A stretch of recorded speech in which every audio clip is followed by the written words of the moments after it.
We don't need more conferences. We need more combat power. Less Shangri-La, more ships, more subs. But for those who believe they can continue to free ride on the generosity of the American taxpayer, now, those days are over. 2026年4月，美国军事观察杂志评估称，东大预计2030年将成为世界首个装备6代机的国家，而美国要等到2040年，然后天兵不负众望，用行动证明了自己。继4月诺格数字试飞海6代后，5月空军宣布 F-47 的发动机研发遭遇挑战，交付必须再延1年，预计2031年才能完成。哎，不对啊，那谁说 F-47 试飞了5年来着？一时间，在谁敢质疑帝国天兵，谁就得掉脑袋的舆论场引起轩然大波。同一时间，印度也决定放弃自主研发5代机，而是稳扎稳打研发第6代，主动申请加入欧洲6代机项目。大家好，我是差点做成不要笑挑战的星辰。果然呢，时间就像一头野驴呀！没想到啊，东大首飞6代机都是24年的事儿了。是。我知道现在大家都在嘲笑董王的 PBT 6代，其他国家现状如何呢？今天咱们一起盘一盘全球6代机进展。还在划了视频的观众，准备开饭。经常造飞机的都知道，除东大外，目前全球摩拳擦掌的6代机主要分2大阵营4个计划。美国这边是大名鼎鼎的空军 F-47 和海军 FA-XX， 欧洲就复杂了，包括英日意的全球作战空中计划 GCAP 和法德西的未来空中作战系统 FCAS。 今天咱们先聊为特大统领献礼的惊天妙手，波音出品，计划2028年首飞，相对最靠谱的 F-47。为啥我要加这么多定语呢？咱往后唠。自去年3月，特朗普在白宫郑重宣布6代机 F-47 启动，5月空军高调公布了 F-47 的具体参数，作战半径超1000海里，飞行速度超2马赫，比 F-22 更好的隐形能力，算是给美国人民吃了一颗定心丸。更好的消息是，负责项目的空军上将怀特反复强调，进展非常顺利，仍按计划2028年首飞。等到9月，空军参谋长出席美国航空航天网络大会时更是兴奋地宣布，报告同志们一个好消息，首架6代机 F-47 正在建造中此新闻一出，友邦惊诧，好家伙，够快呀！当天中标已有半年，仅发布2张渲染图的波音也破天荒的迈出了史诗级的一大步，发布首个6代机视频，请看 VCR。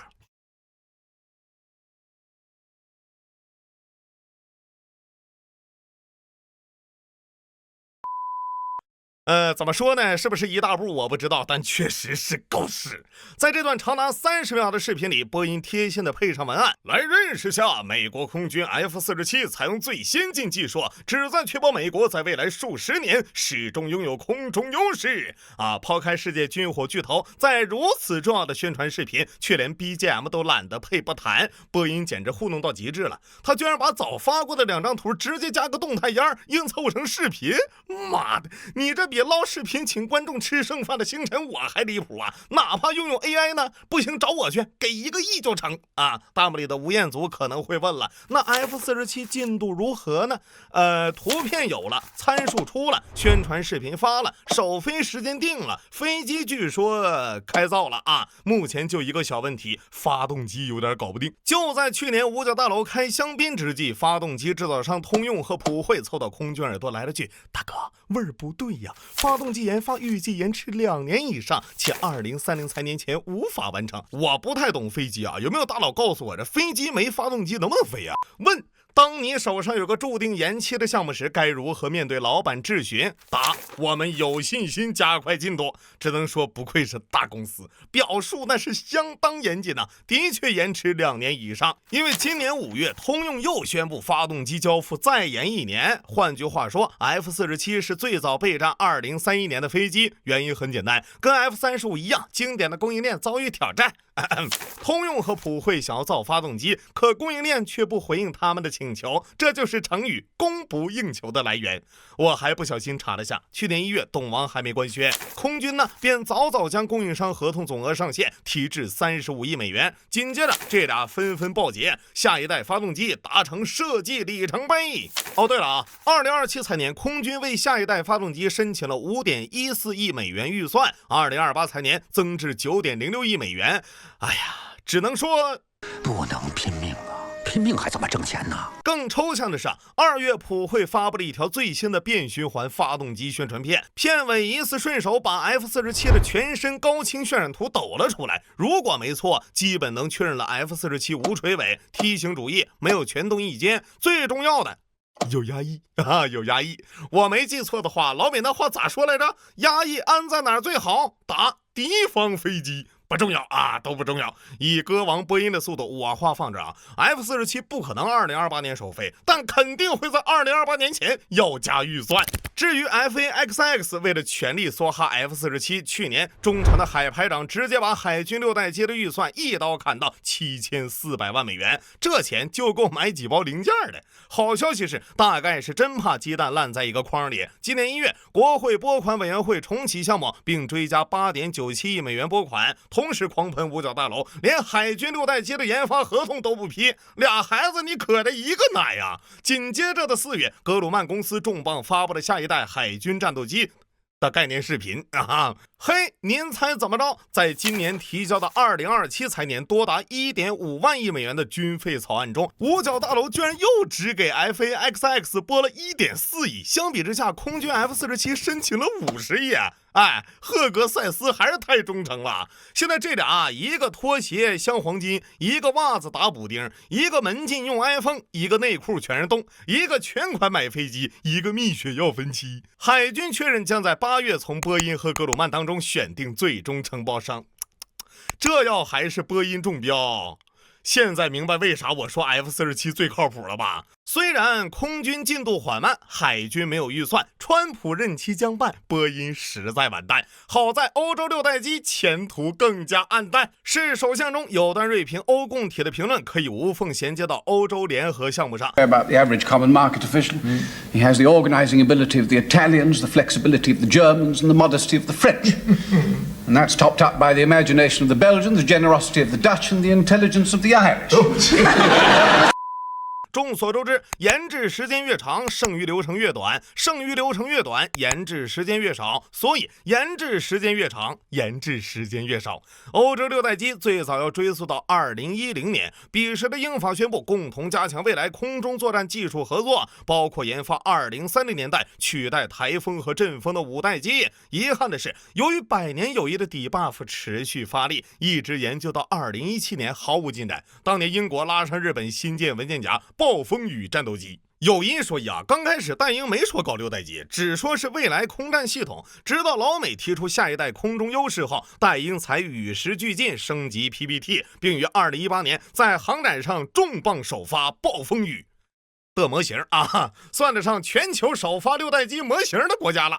这期间，英国还团结了瑞典，没2天，瑞典退出，意大利加入。同一时间，法国也表示好啊，他摇人，我也摇人，找上德国、西班牙开发未来作战空中系统，双方可算选好了队友。2023年9月，英日意正式签署合作协议，预计2027年试飞，2035年服役。为了成员国间平等合作，3巨头想了个天才般的主意。怎么平等呢？答：成员国各自分包，对，战机分封制。在英国， BAE 作为主承包商负责机身，世界3大航空发动机生产商之一的罗罗公司负责发动机，而日本由三菱重工作为主承包商， IHI 株式会社负责发动机，在意大利主承包商则由老牌军工莱昂纳多担任。为了提高效率，戴英提议成立3方合资公司统筹项目，3方各持股33.3%，项目总部和产业业中心设在英国，日本方面出任首任 CEO，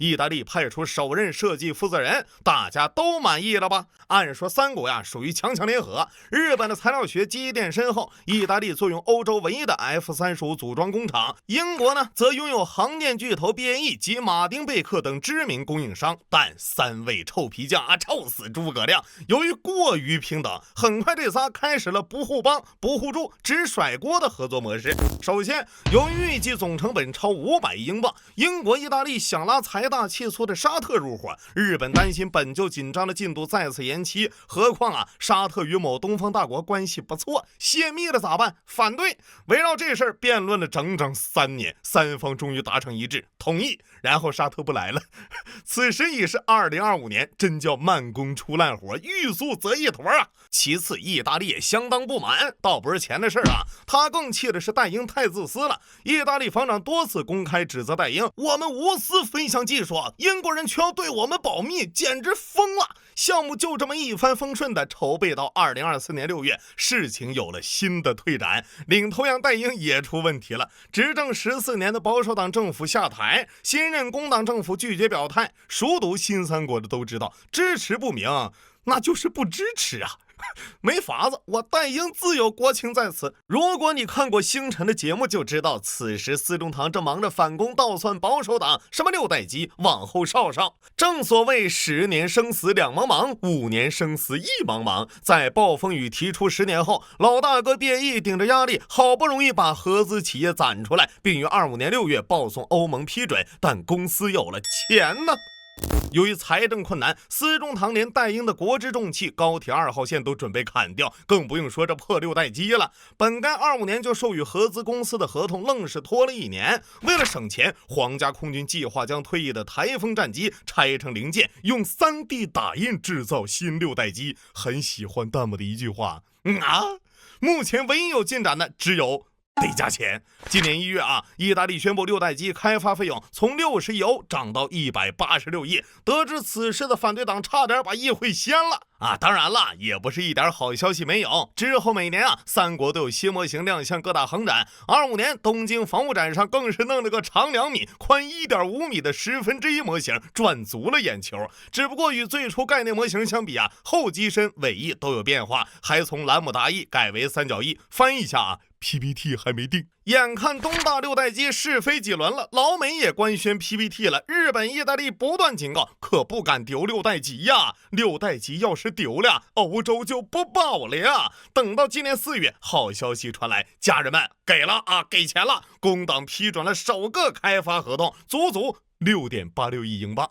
5月18号传出英国计划追加60亿英镑，这下终于可以开工了吗？并不能，因为首笔资金6月就要花完，而60亿英镑还没影呢。现在眼瞅着斯坦摩政府也要下台了。上个月 BAE 高官已经放话，资金再不到位，就将4000名员工调离，不干了。当然相比于这些断头小鸡，技术才是真正大患。这哥仨连独立研制5代机的经验都没。GCAP 项目也是英国近30年来首次研发载人战斗机，直接挑战6代机，无异于梅拉尼亚、伊万斯，不靠谱啊！更点中点的是，哪怕是在 PPT 狂想，这哥仨都不敢把垂尾删了。毕竟造飞机嘛，最重要的是开心法德西的未来空中作战系统更是重量级。正所谓贪心不足蛇吞象，对的就是诡计多端马克龙。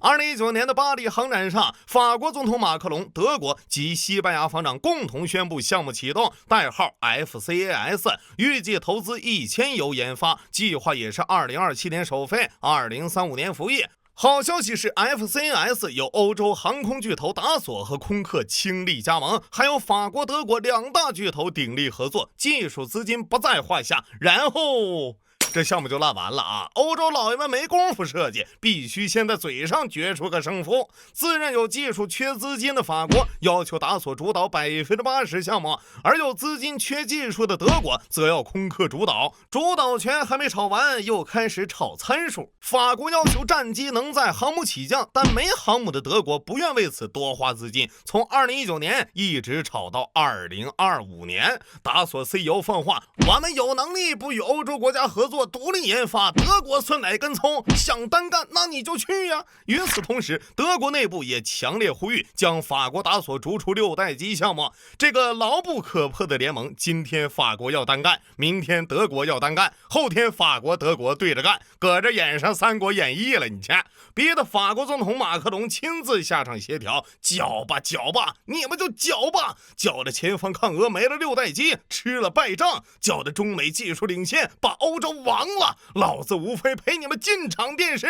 更离谱的是戴英的 GCAP 好歹每年能弄个宣传短片和不同尺寸模型，好兄弟法德愣是钱不够，演员没有，剧本暂无，来回折腾了 N 年。FCAS 计划就像愿望单里的游戏，一躺就是几年没动啊。俗话说，我思故我在，你思湖水怪，他思听汉堡，乃思干得好。最后大家想通了，再去邀请志同道合的帮手。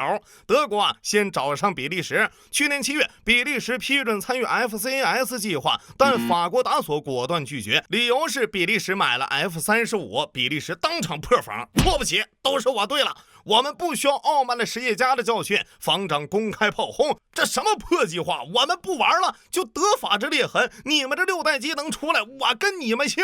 然后空客 CEO 又邀请瑞典萨博加盟，瑞典呢态度倒是积极，只要考虑一下。考虑多久呢？瑞典国防大臣表示，2028年前无法决定。最新消息是德国准备投奔英意日的 GCAP 项目，届时轴心三巨头有望再聚首。总之，现在欧洲六代机项目比中东局势还要乱。对了加拿大最近跟美国闹了点小不愉快，准备以观察员国身份加入英意日的 GCAP。而印度五代机 AMCA 自2001年提出后颇为坎坷，今年1月嘚儿都决定弯道超车，同时申请加入2个欧洲六代机项目。目前来看大概率接受深度合作伙伴法国达索的橄榄枝，参加 FCAS， 到时候想必气氛更加热闹啊！其实欧洲联合项目闹掰不稀奇，如上世纪英法德意西共同研制的欧洲战斗机，法国中途跑路，一拆为2，变阵风和台风。点中点的 A400M 运输机惨案，所有参与国都疯狂加要求，法国要能低空空投伞兵，德国要装下全狮犬装甲车，英国要有足够的野战起降能力。在甲方疯狂微操下，2015年西班牙一架要交付土耳其的 A400M 起飞不久坠毁，吓得土耳其当场退单。说实话，看完我都心累了。我觉得欧洲还是太保守了，反正都是 PPT， 个人建议没必要硬造六代机啊，随便来个10代、11代机就够研发了。此处我有一联，上联海空两军争经费，特朗普如芒在背；下联亚欧6国大混战，马克龙望击星探。